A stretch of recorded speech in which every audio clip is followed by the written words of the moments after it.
Coming up in this episode, we have news that the RFL are looking to combat further head injury issues, and we also catch up with the Betfred Super League as Thursday and Friday's games have concluded in round 10.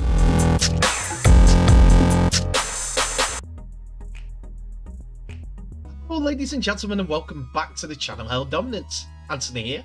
Please remember to like and subscribe, and also click that notification bell if you're enjoying what you're seeing and if you want to continue seeing more.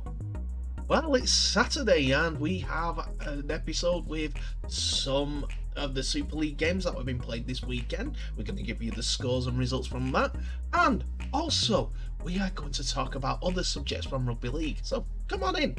The water's wonderful.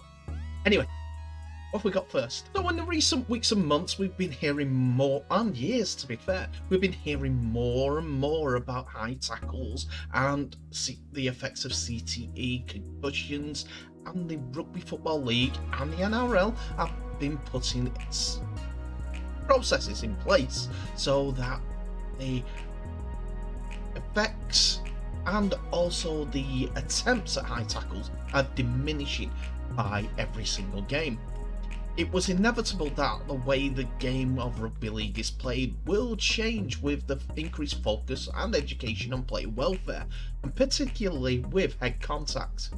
The RFL have announced its first step to further changes, notably around the height of a tackle, a change in which Rugby Union has received widespread negativity when they announced they were reducing their tackle height to below the waist. More on that later. The changes in Rugby League aren't quite as drastic, but do show the need for change. The RFL is trialling two law modifications in the Academy competition from June the 5th to July the 30th.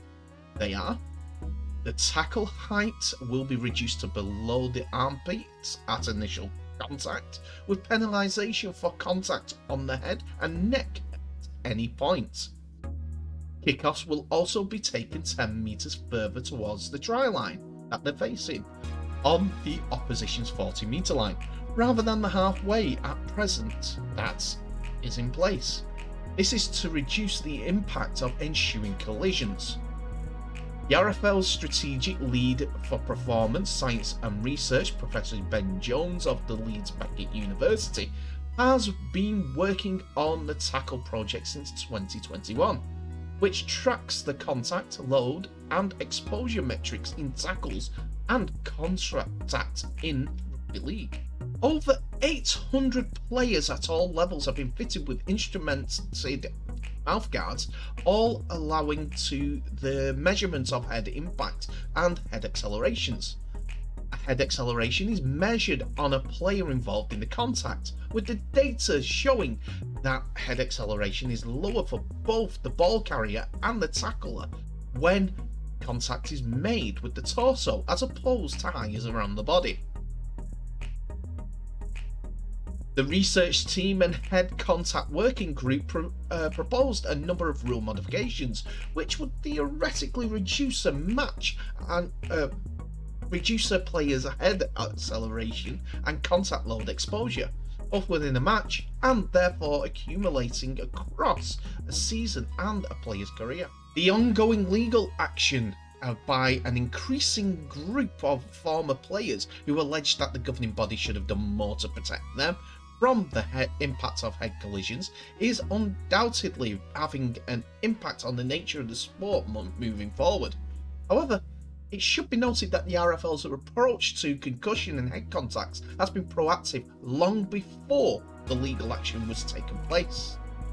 The impact of the trial will be evaluated through the following months, allowing a recommendation to be made to the RFL board about a possible implementation of the law modifications more widely across the sport.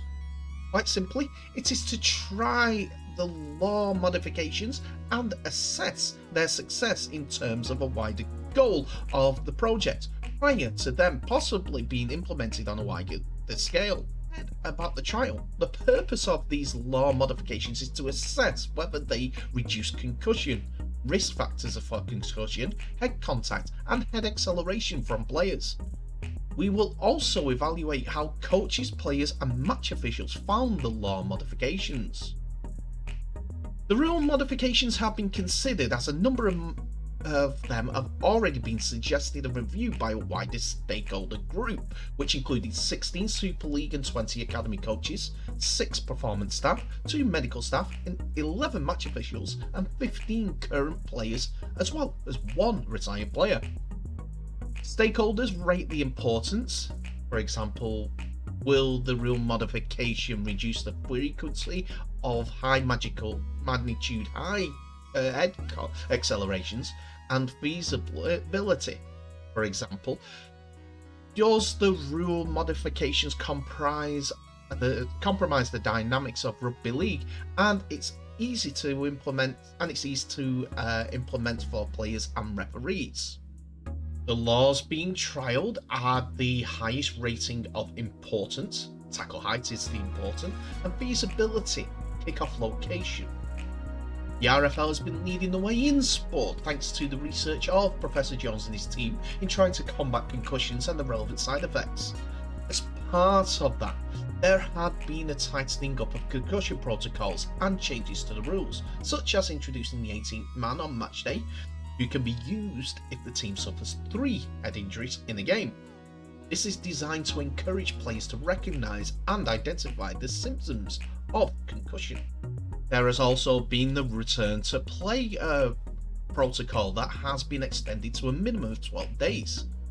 Tweaks to the laws have been seen necessary to reduce the number of head tackles and high contacts, which pose a greater risk to concussion and head injury. When the RFU controversially changed the laws earlier this year, it said that it was designed to improve the player's safety and informed by data that this change aims to reduce head impact exposure and concussion risk in the tackle for both the ball carrier and the tackler. The RFL are hoping that their trial will be less of a drastic step than their union counterparts, with the RFU having received significant backlash, particularly from the community game. The governing body are aware that the changes could have a big impact on the long term, but for now are looking forward to seeing how the modifications are responding during the academy trial. They will also understandably be keen to avoid the same sort of backlash and negativity publicly that the RFU received, and they appear to have done that courtesy of the changes being a little bit less dramatic. Dave Rotherham, the RFL Chief On-Field Officer, said, "This is another significant step in what has been an extensive research project, as is appropriate and necessary for such an important issue for rugby league and other sports. We are aware of the considerable practical implications and challenges for players and coaches in the academy competition of the law's trials, especially regarding high tackles, which is why we are working hard to communicate with coaches and heads of youth in terms of the level of research that has been led to these recommendations and how they will be implemented. Players have already been introduced to the concept of the proposals at their clubs, and they now have another 6 weeks or so to prepare for the trials.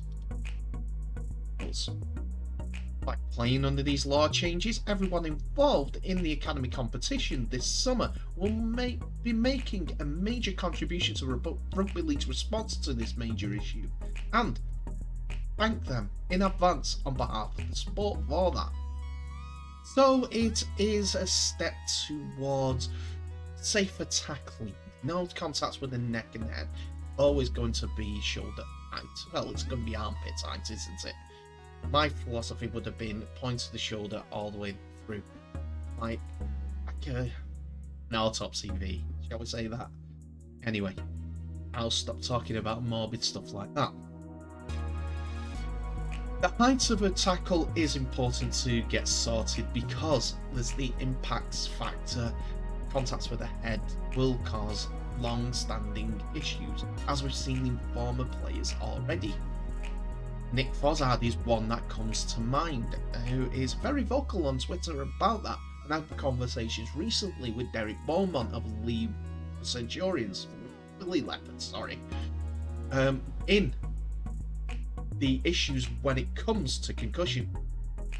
Yes, they want to be helped retroactively, but now it's the standards of the league need to embrace this sort of thing. There's a lot to work out, and we'll have to see how this goes on. But I do have to say that Rugby Union had issues with a trial in 2019 about lowering the tackle, and there was more concussions happening. Since then, they've implemented rules where it's waist height.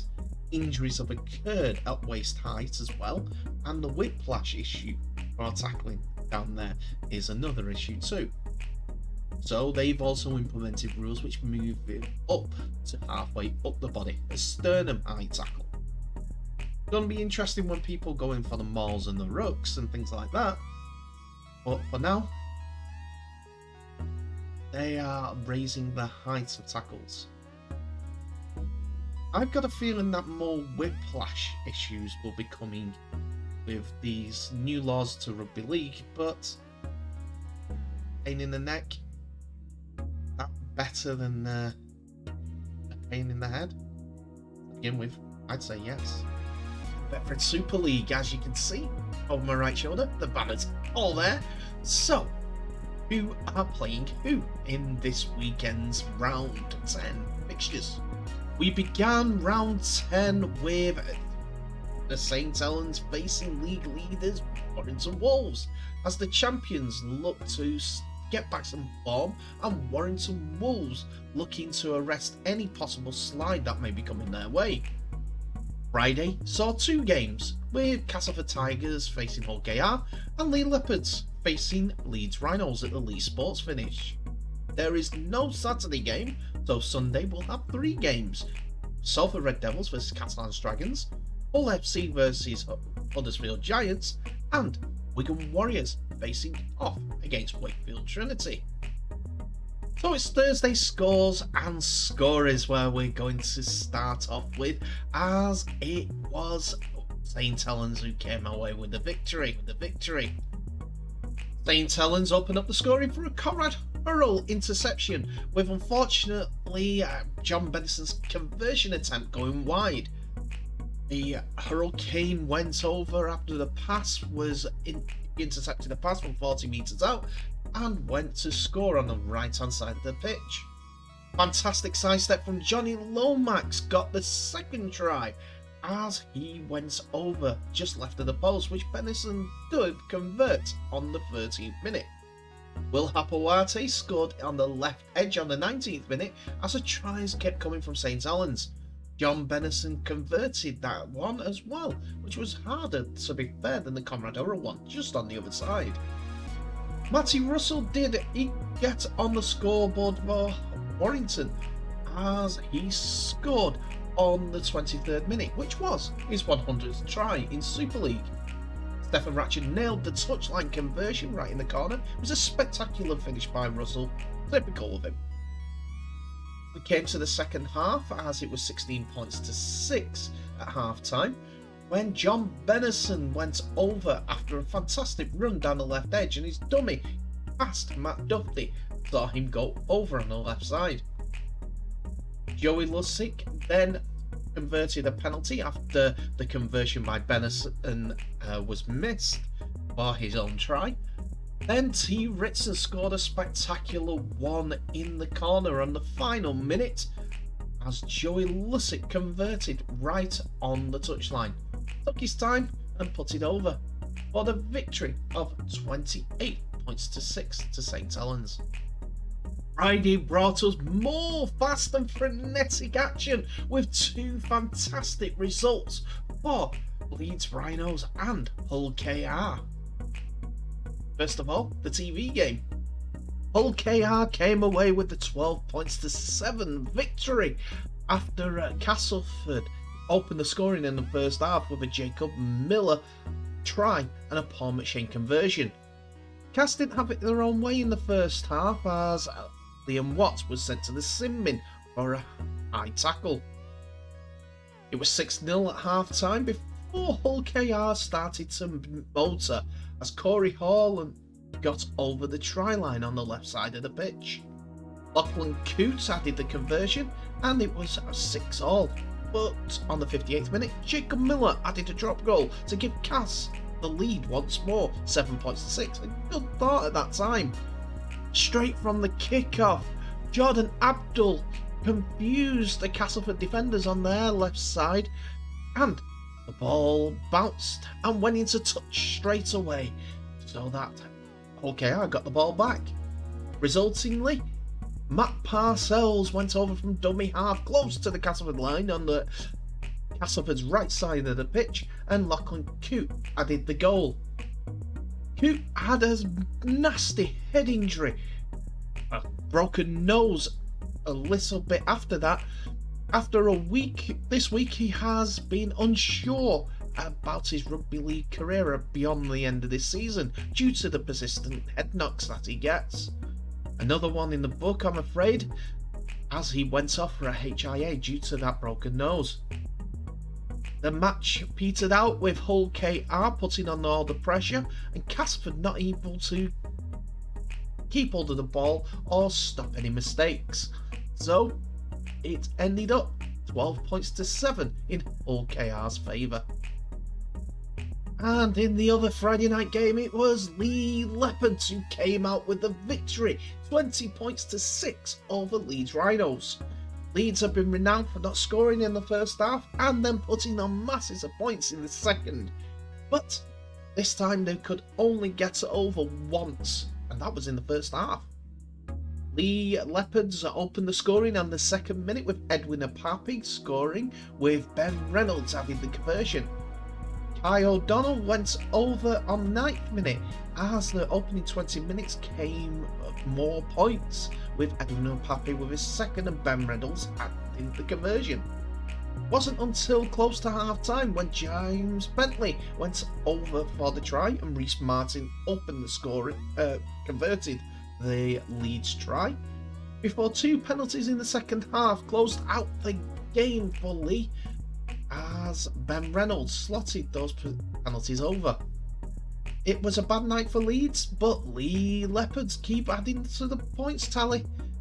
They've been a great shout to staying up. 20 points to 6 at Lee Sports Village.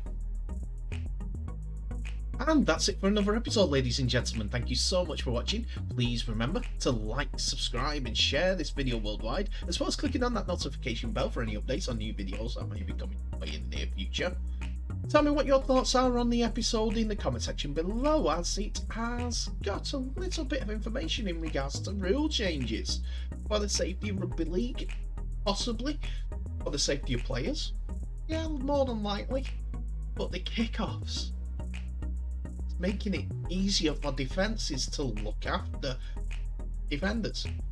Plus, there is an argument to say that the defenders are closer to the men and can hit them even harder, whereas they've got a decent run up. Players have to wait for the ball to catch it and then set off for the run.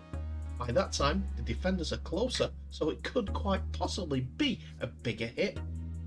I don't think it will make too much a difference, to be fair, on that front when it comes to the kickoffs. It's one rule that I'm not sure should go ahead. Anyway, thank you so much for watching. Please remember to share this video worldwide. Now in the episode, as you always do, by wishing you all the very best. So please stay safe, and then I'll see you in the next episode.